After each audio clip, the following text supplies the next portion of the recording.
Hello అందరికీ, ఎలా ఉన్నారు? చికెన్ అంటే నిజంగా నాకు చాలా ఇష్టం. అందులో నాటుకోడి చికెన్ అంటే పిచ్చి ఇష్టం.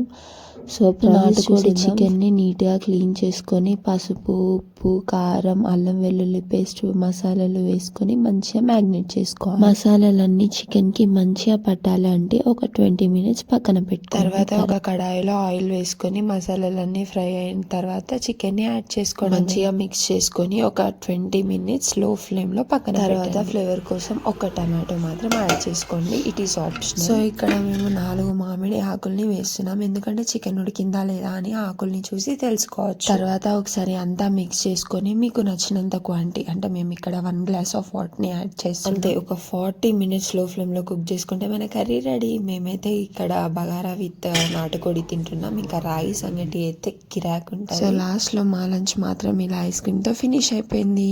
Thank you for watching.